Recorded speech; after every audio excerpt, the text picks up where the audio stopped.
Good evening, Mind Trippers, and thank you so much for joining in.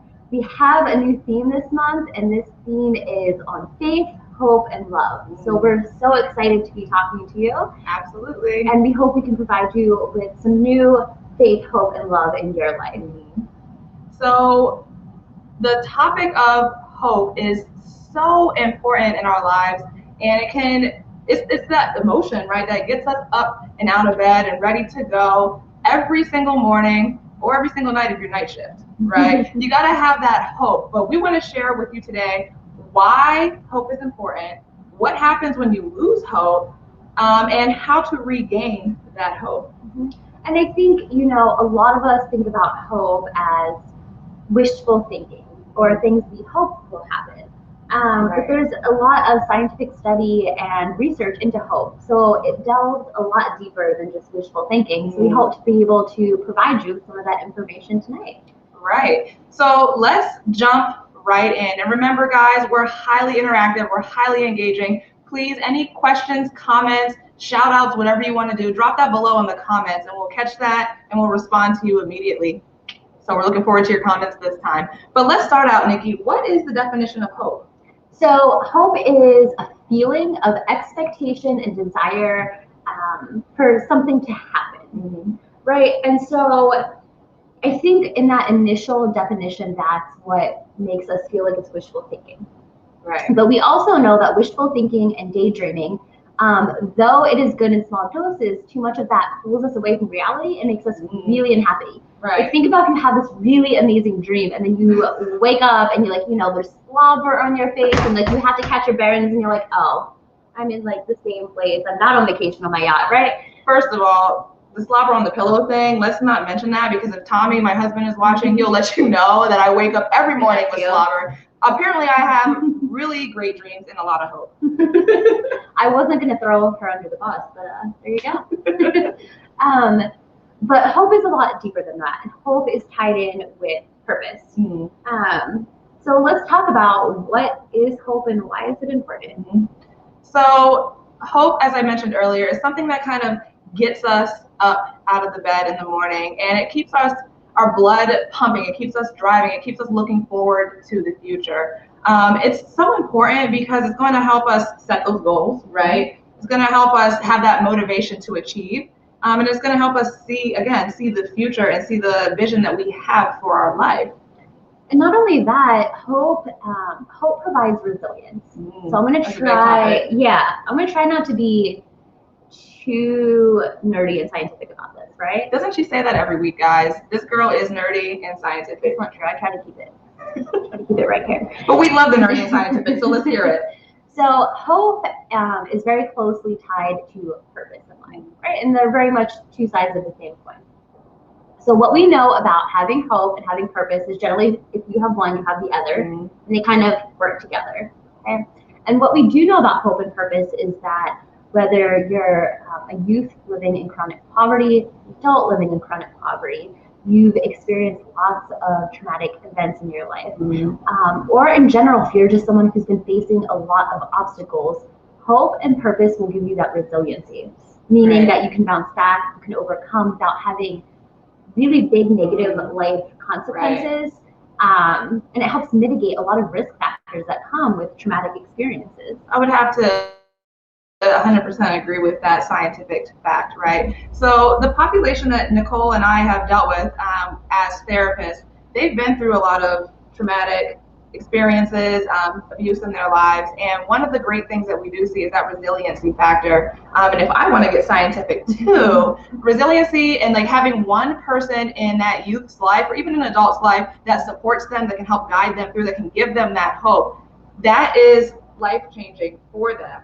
So let's talk about how important that is, like just being able to be resilient and being able to overcome things that may drag us down and cause us to lose that hope. Yeah, and like we mentioned earlier, it mitigates risk factors. So what that means is, sadly, at the end of the day, even though we're all unique individuals, we're all kind of put into statistical categories, right?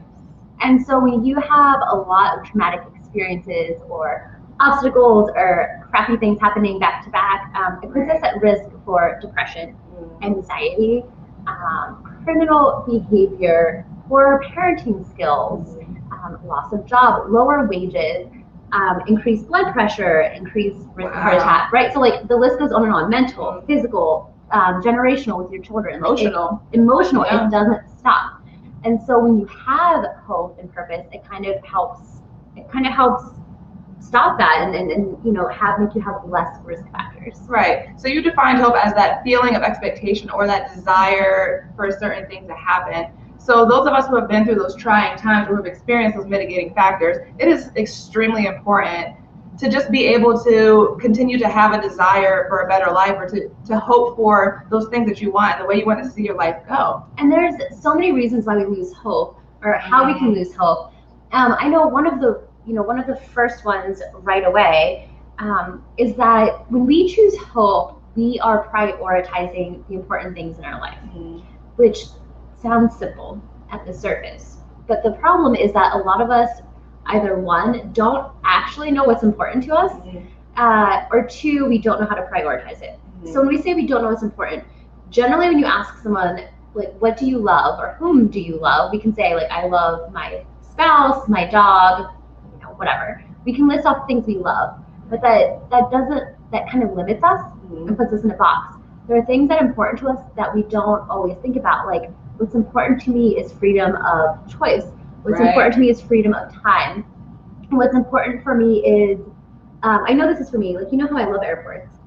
This girl, I love it. You give me a plane delay, and I'm like, thank God, a 6-hour plane delay, like, let's go to the airport and chat. Right? But what that gives me is the ability. That causes me to lose hope, guys, when a flight gets delayed, which has happened to us multiple times, even with red eyes. And this girl's like, yeah, I'll actually let you share why that gives you hope. Yes, that's true. Yeah, she's over here like, I just want to take a nap, and I'm like, an extra 14 hours added to this trip? Woo! The reason I like that, though, is I love something that lights me up is talking to strangers from all around the world and understanding different perspectives and their experience, and like coalescing in this, you know, you're stuck in the same experience in the airport, right? And it's like super cool. Like I don't know, it's something about it that gives my heart joy. And so that's something that is important to me. But I would never have said that years ago. If you're like, list of things important, I'd been like, my family, my friends, my pets. Right. So again, we confuse love with hope and purpose. So having hope goes a lot deeper than love. I agree with that. And you know, I'm happy that you brought up like meeting with strangers and talking with strangers, because sometimes that's where you can find the beauty in life, and that's where you can find true hope. You might meet somebody, you know, everything happens for a reason, right? There's reasons why people fall into our past, whether it's a lesson learned from them or they learn something from us. But the meeting with the stranger thing, like Nikki just always loves to sit down with a cup of water or Starbucks in her hand, and she's immediately going into this person's purpose of their life, and they're going into what brings you hope and happiness and joy into your life. And that conversation can really spark a lot, and that looks different for each and every individual. So when we talk about some of the things that causes us to lose hope, it's not really knowing that feeling of expectation and really knowing your deepest desires. Again, we always know the things we love and surface desires, but so many of us walk this life without knowing our deepest desires, or we try to suppress them. Maybe we're embarrassed of them. Maybe we've never had the chance to actually explore and know what they are. So that's the first way we can lose hope.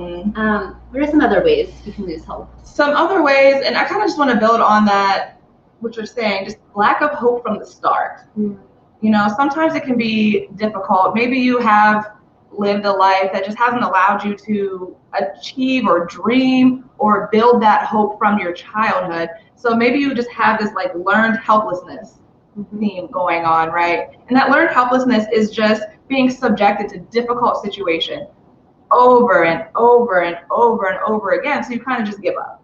And not knowing how to problem solve through it. Not knowing how to problem solve through it. And just that lack of hope from the start, it carries into many different areas of your life, and you just don't know, like, okay, maybe I'm starting a new job, but I'm not going to get too hopeful because, you know, the boss always ends up hating me. I'm going to get fired anyway, or I'm not going to even have this job 3 months from now. I always think of that as these are the people or people who grew up in families as the glass half full. or half empty. Half Sorry, empty. I'm a glass half full person, so that's my automatic go-to response. Same here. I can find the silver lining in anything. The same way to find the glass half empty. Like you start out with more, like you learn to be hopeless from the start. You just wait for something bad to happen. And if you're always waiting for that, how can you really experience true joy and hope if you're waiting for a negative event? Right. And I really feel like I'm thinking of like those themes of fear that are popping into my head with just that lack of hope from the start. Maybe you've experienced a lot of rejection in your life, whether it's let's go back to preschool or kindergarten years. You know, you're trying to make friends with the kids in the sandbox and they reject you automatically because they don't like your outfit or your hair's cut a certain way or you stink. Let's just be honest, right? But the rejection, people experience that, or just not being able to try new things because of that fear of failure that they have up front, which is indicative of a lack of hope in yourself and not being able to trust yourself. And so that's two ways, right, that we can lose hope. Another way is just, I want to say burnout, but not in the way of a job sense. And maybe you can speak more to that in a minute. But burnout of life. For example, let's say COVID. Right? I am so burnt out with COVID. I'm tired of hearing about it. I'm tired of like just having to deal with it and all the different changes in my life. I'm feeling burnt out by COVID. Yeah. And we're trapped inside, so there's a little bit of that loss of connection. Yeah. Which is something else we need to talk about. There's a loss of connection. There's a routine, like you're maybe burned out in just the same thing, the same background every day. I know I normally be changing it up, and here we are in my kitchen every week, right? So burnout can really cause a loss of hope because you're like, wow, nothing's ever going to change. Or you don't really have that reason or that inspiration to light up every day and have new experiences because you're having a repeated experience over and over and over. Right. So we do want to talk about burnout a little bit more, but I want to kind of jump back to that loss of connection. I think that's a big theme, especially when we're experiencing that loss of hope or that burnout from what's happening all over the world today. Many of us have jobs, careers, personalities, or just a lifestyle that we connect with others face to face, right? We can see people at Starbucks. I don't know why Starbucks is on my mind today, but we see people it's been like a year, girl. We used to go to Starbucks all the time and sit down and like create just different coaching programs for our clients or just talk about different webinars. Nonetheless, we were able to connect though. We were able to connect and talk to the stranger, the barista, right? This one here. Just speaking to people and drawing things out, body language. But now that we have to like sit in front of cameras like this and do Zoom, and even the poor kids, they've lost connection to their peers at school. And I'm not sure if many of you watching this are on social media, but there was this image that I want to say CNN shared of this little boy sitting at a computer for school with tears coming down his eyes. And he's just experiencing difficulty and I would say losing hope. Like he doesn't want to continue doing school because it's like a 6 or 7 year old sitting in front of a computer trying to learn. Where's the genuine connection in that? And I'm sure that's caused him to lose a lot of hope, just like many of us may be experiencing right now. And a sense of connection is one of the 6 core human needs that we need to thrive, right? And so, of course, we need to be safe. And so we're not advocating against, social distancing and working from home. But what we are saying is that, like you said, that loss of connection and that loss of a change in your routine can really be detrimental and have us lose hope pretty easily. Right. And not to keep going back in the past, but if you guys remember our first show, we talked about loss and grief. And that can kind of fall into this topic as well today, just like losing hope and one of those things that cause you to lose hope. There's that connection there. You've lost, your ability to connect with people in person, and that can be very detrimental to your mental health, to your emotions, and even your physical health. And so we had mentioned earlier that you can also get burned out, not just from the general life events and repeated experiences, but from work as well. Especially right now, if you're a frontline worker, if you work in the mental health field, maybe you have a really physically demanding job, or maybe you're burned out because there's no stimulation. Maybe your job is so easy to you and so routine that's causing burnout. So how does burnout happen, or what are some common signs of burnout? So let me define burnout quickly for you guys. And that's just that mental, physical, emotional exhaustion. It's something that's prolonged and it's something that you kind of feel in the 11th hour, if you will. A lot of us experience that, like you said, just working in those high demand style jobs. So there are 5 common signs to recognize when you are feeling a little bit burnt out. And excuse me as I turn away my attention to my handy dandy notebook.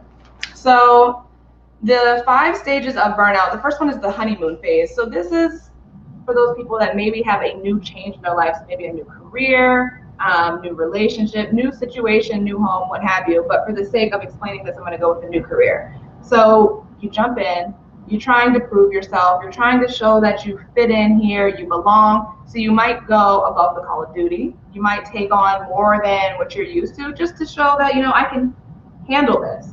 So that's going to be something that you're going to continue to do for quite some time. But before you know it, you're going to start to experience the second phase of that, and that's the onset of stress symptoms.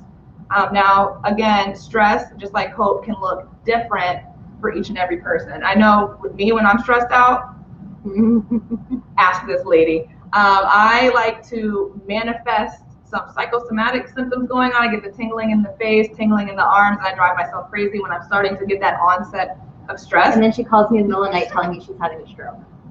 Yeah, guys, it's crazy. Like, stress and anxiety can definitely do that to you. This is a prime example of why coaches need coaches and therapists need therapists, right? Absolutely, but that's definitely a topic for another day. So, but then we have that chronic stress that comes after the onset of stress. And normally, we experience all different types of stress throughout our lives. Good stress, bad stress, and all that in between. But when we ignore those symptoms, it becomes chronic, right? So that's stress that is persistent, prolonged, and it's just gone unaddressed for so long. Anything you want to add to that? Chronicness? Okay. All right. That's when we get to burnout, right? That's when we get to just that mental, physical, extreme exhaustion. Some signs of that are like you may be so eager and have that hope to wake up and interact with your clients or interact in the medical field, but now because you're burnt out, you're losing that motivation. You kind of wake up and you're like, do I want to go into work today? Should I call off? You just don't feel like that burning desire to go out and serve anymore, especially when that was something that lights you up, right? That's a big sign. Low energy levels. People that experience burnout, maybe they were used to juggling a couple of different things, their job, going to the gym, coming home and cooking for your family, but just you wake up exhausted. Like increased frustration, anger. Oh my God. Even like if you see an increase in like your road rage or something, that can often be a sign of burnout. Time out. That's how I know I'm a little bit burnt out. I'm feeling like, there's no hope for me, is when I start doing that road rage and like speeding around people and getting like angry with people who are doing the speed limit. That's how I know. Things like that. It was very true for you, yeah.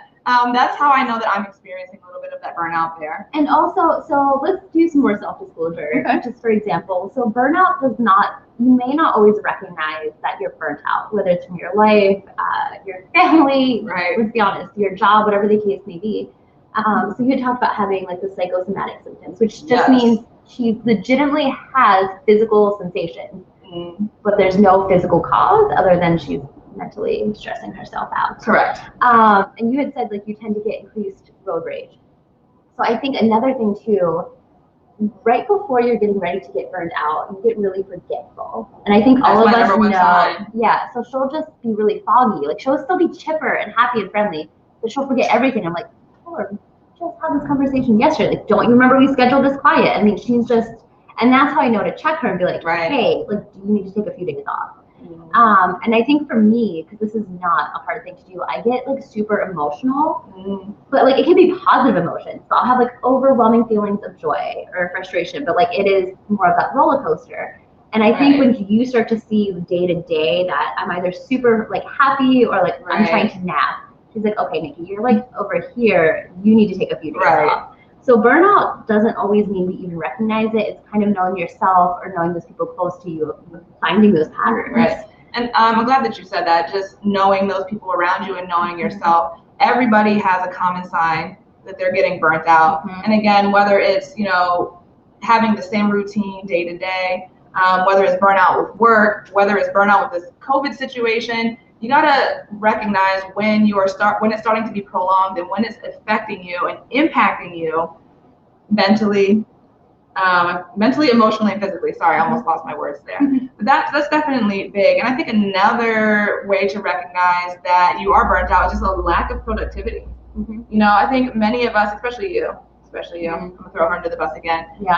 Society in general values high productivity. If you're putting out a lot of work, that means you're valuable, successful, fill in positive adjective here. But when you're feeling burnt out, you don't produce as much as you are used to. Yeah, you're right. That's very true. Right. And then last but not least, I mean, there's many other things that you may experience, but I wanted to share the most common ones. It's just that pessimistic outlook, especially if you're a super positive, glass half full type of person, and you start to notice that you're being negative and seeing the negative in everything, you might be starting to experience those signs of burnout. So to give a quick recap, the common ways that we lose hope, right, is not even knowing what's important to us, or not knowing how to prioritize what's important to us. Because those of you who even know your deepest desires and what lights you up, you may not know how to make that a priority in your life. Burnout, whether it's job or general burnout, right? We talk about loss of connections, loss of hope, and that glass half empty kind of outlook. And then in general, just the victimization. Like you had kind of mentioned, whether it's from abuse of various kinds in childhood or adulthood, victimization of any kind of crime, even victimization of, I want to say, just having like really toxic people in your life, right? So that's kind of like a dramatic term, victimization, but still, it's like, I don't think people really place the emphasis on like adult bullying, which is very much a thing, right? That can be a form of victimization, and that can cause burnout in your life. I'm so glad you mentioned that. You're like saying little reminders that are helping me be like, oh, let's talk about that today as well. The people you surround yourself, guys, in your life have a huge impact on, you know, your hope and how you engage in your life. We were just talking about this saying earlier, the birds of a feather flock together. Or you're most like the 5 people you surround yourself with. If you're surrounding yourself with people who are negative, helpless, hopeless, can't problem solve, just want to sit around all day and complain, you're likely to be the 6th person if you're hanging around 5 people like that. But if you surround yourself with people who see the glass half full, I think that's our saying today. If you surround yourself with people who see the glass half full, they're, positive all the time. I might need to drink the other half of that glass. People who are positive all the time, like, you're gonna find ways to become resilient, especially when you experience those different situations in your life that are gonna decrease hope. Yeah, and I think, you know, we have so many clients come in, now primarily women in the scenario I'm getting ready to give, but when we have leaders and CEOs come in, one of the biggest forms of burnout is because of so many other women knocking them down. And just being judged on social media on how they run their business. Oh, you're too bossy. Oh, you're not bossy enough to be a leader. I mean, just, I think like the extra nitpicking that comes with a woman in power. And so I think with that is, you know, just sending out that reminder, if you want to build hope, make sure you surround yourself, like you said, with people who, like, we all have crowns, right? Like, we all have crowns. There's plenty to go around, right? I think, like, even with you, so we're both in the exact same spot of our dissertation, or we were, finishing the last leg of it. Nikki has been sidetracked lately. I have a new puppy in the house. She's not been doing her work. And so you got like 40 pages ahead of where I was. And we like used to be like pretty much page by page, almost like on the same path, because we work together, right? So we work together, we do dissertation work together, we're friends, like our lives are very enmeshed. So when you got 40 pages ahead, like I truly felt like nothing but pure joy. Like, I was so excited for you. We went out and celebrated. It did not take away from the fact that I'm like, oh, I'm 40 pages behind now. And so one way to start to increase that hope, and I know we're kind of moving forward on ways to regain hope, but like you said, is really surrounding yourself with people who are also hopeful and who will build you up too. Self-disclosure a little bit. So this journey of dissertation is not easy. It is, I'll tell you what, it is easy to lose hope and to procrastinate. So when we got to this spot, like she said, right, you're like, heck yeah. When we got to this spot where, like, you know, she's got the new puppy, a couple life changes going on, but I'm just like rolling ahead. Like, I wanted to share with her, like, Nikki, I'm at page 68, 70, 75. Like, I kind of felt like I didn't want to upset her and cause her to, you know, lose hope. So sometimes it is important to check in with people that are on that same journey with you to make sure things are okay. And when she was like, Taylor, I'm really happy for you. In fact, like, you're helping me build hope. Like, I see that you're going, and I'm going to keep going too. And now we're pretty much at a similar point now in our dissertation journey. We got to keep the hope, guys. So if you see us on social media, on Instagram, on Facebook, whatever, please just shout out to us and say, how many pages did you write today? Because that helps us. That helps us build hope. It definitely does. You get hope and motivation there. So, you know, I kind of think too, like, in talking about that, one way we build hope. So let me backspace for a minute. So we talked about hope and purpose being two sides of the same coin, right? So we know that part of the definition, there's a three-part definition to purpose. And the third part of that definition of purpose is contributing back to the community or society in a bigger way, right? So without that third aspect, you don't truly have purpose. And so that kind of ties into the same effect. If you're trying to build hope and live your purpose, right, it's giving back. So if you're feeling hopeless, one of the best ways to feel hopeful is to do something for someone else or another living thing, a person, an animal, and that tiny ripple of hope that you set forth can truly change the trajectory of someone's life. I agree with that. And that's definitely a big thing that I know you do a lot, and you've kind of ripple affected me, if you will. You know, Nikki is very big in giving back, whether she's feeling hopeless or hopeful. That's always like a common theme with you. She wants to be a philanthropist. Actually, she pretty much is. Without the money, that's the key portion. But you know, right. She's always looking into places that she can donate clothes to.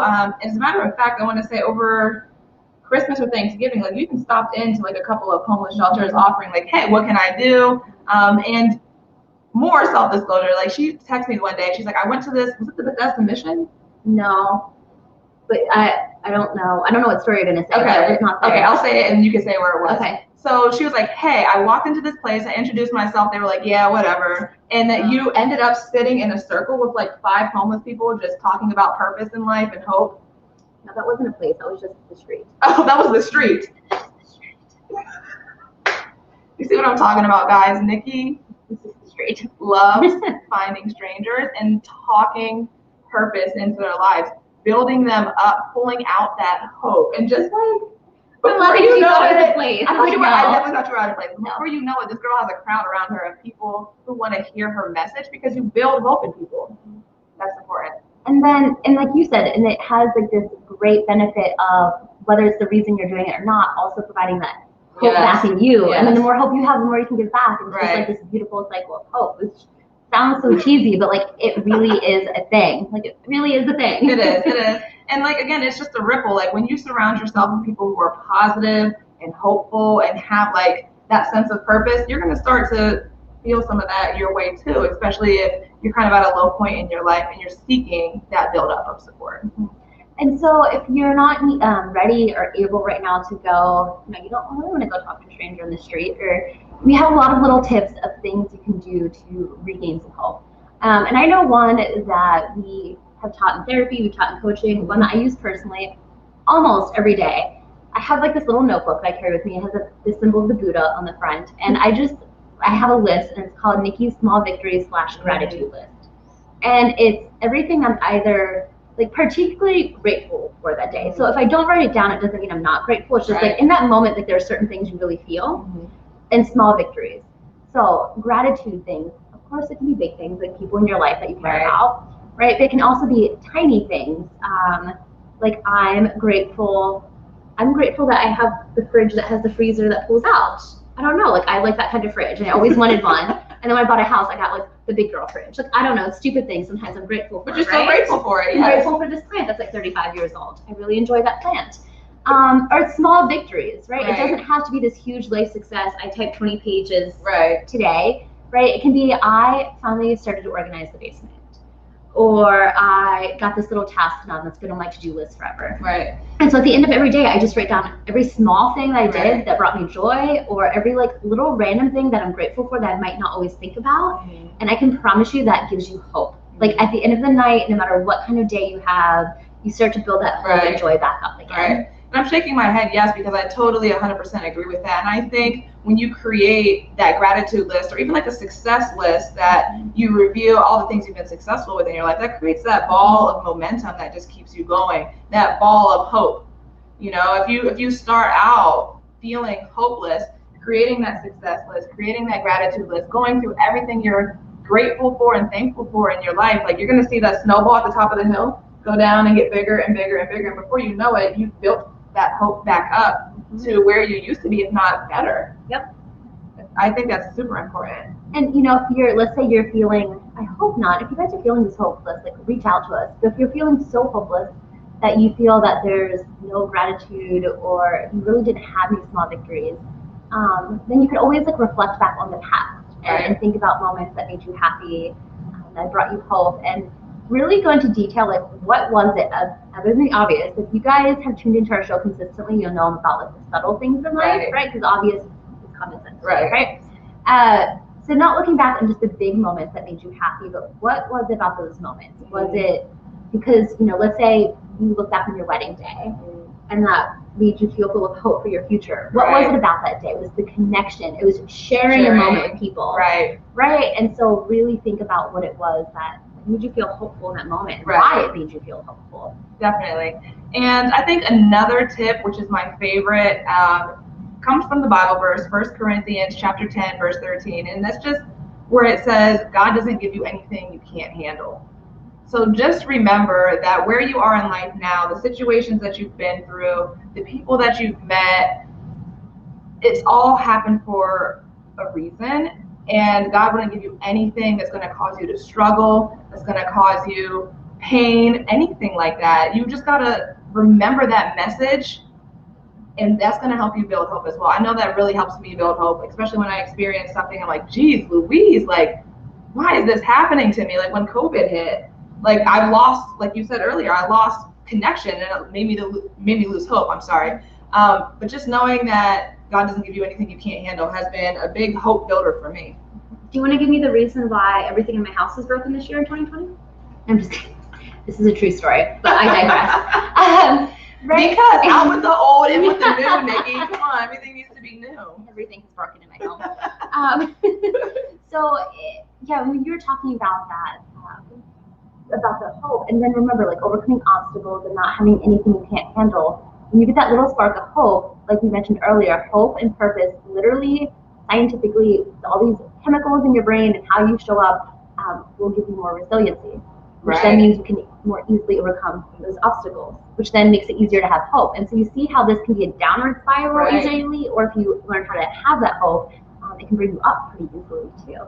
Definitely agree. So guys, we have been talking about hope, purpose, you know, what happens when you lose hope, how to get it back. Do you guys have any questions for us? Because we do have a special surprise for everyone watching today. It's special for us. It's special for us, but we would love to share it with you guys. But before we jump into that portion of this show, we want to answer any questions that may be out there. So give me a second as I search through these comments just to see.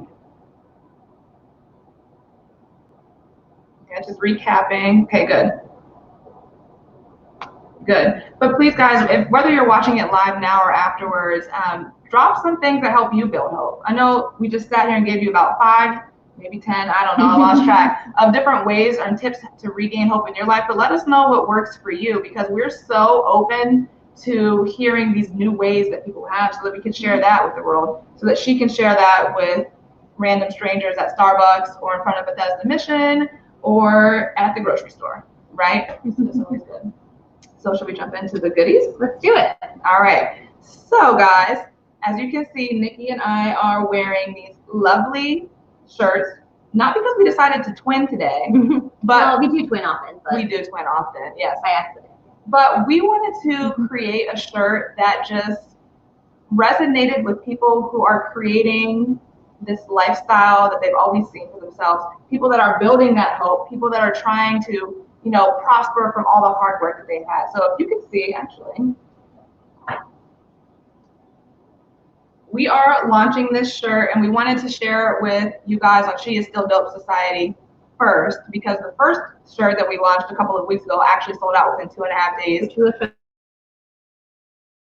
you in a minute. Which we'll show you in a minute, but we wanted you guys to see this. So, am I in the camera person? You are. All right. It says invent, inspire, and prosper. And the funny thing about when we designed this shirt, it was just a couple weekends ago. We were actually in the Poconos for a weekend. Laying in bed. Not the same bed. Not the same bed. Twin beds in the same room. Same room. Same room. There we go.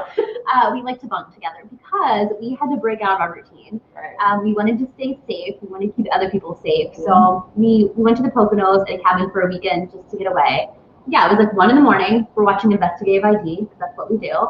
And we kind of had this inspiration for a shirt. And so remembering that inventing and inspiring and prospering can come in all ways, and kind of having that hope can come from breaking out of your routine too. Absolutely. Making sure you're doing that in your life. Absolutely. So we all invent things, whether it's inventing new routines, inventing new ways to connect with people, especially in these certain times now, just figuring out new ways to inspire each other. Again, that connection theme for me, as you can notice, I keep saying connection, is big for people, but just learning how to prosper, in this new world, any difficult situation, having that resiliency, having that power to overcome, and recognizing that God doesn't give you anything you can't handle. You're going to prosper. Your hard work is going to allow you to prosper. But just to show you guys really quick, on the back of this shirt, it is our logo. Yep. Bryant Katsaounis, Mindset Coaching. All right, guys. And then, so that's available for sale now. We have boxes here. And then we also have a shirt that, again, it has sold out, but we will be ordering again in the next couple of weeks. So you can pre-order again if you're ready. And I'll let you talk about it. Okay. So similar to the black one, we have our logo on the front, but the message on the back says that I'm not here to be average. And basically, this shirt is for people who, like what it says, they're not here to be average. They're tired of the status quo. They're ready to get out there and create, invent, inspire, and prosper, right? But this is just for the person who's ready for that next level in their lives, just wanting to see what else is out there for them. And we will say, so the quality is really nice. They're soft shirts, but I will tell you, if you do want to order, they run about a size larger than what you normally wear. So I know I normally wear medium. This is a small, and there's plenty of room. Our significant others are wearing mediums, and they're very tall men. So whatever size, I would say probably go one size down, because they're also already pre-shrunk for you. So they will not shrink in the dryer. So they do run a little large. Right. Especially with room to grow during our, I don't know, you can quarantine weight? Because I know I have. The quarantine 15, right? It used to be the freshman 15, but now it's the quarantine 15. So yes, room to grow in these shirts. All right, guys, so we've reached the end of our segment. And as you know, if you're watching this and you're realizing that maybe I am struggling with hope, I've tried some of these tips in my life before watching this show on how to regain, and it's just not working for me. Please reach out to us. Nikki and I help our clients build hope all day long. We know many other techniques outside of what we shared on this show today. Deeper meaning techniques. And we take the time to get to know you and figure out what inspires you and to bring that hope back into your life. So please check us out. We have our website here, and that's www.visiondrivencoaching.com. Yep, and stay tuned next week for our episode on love, what it is and what it is not, which we started out in marriage counseling and relationship coaching. So we have a lot to talk about next week, and we can't wait. Right.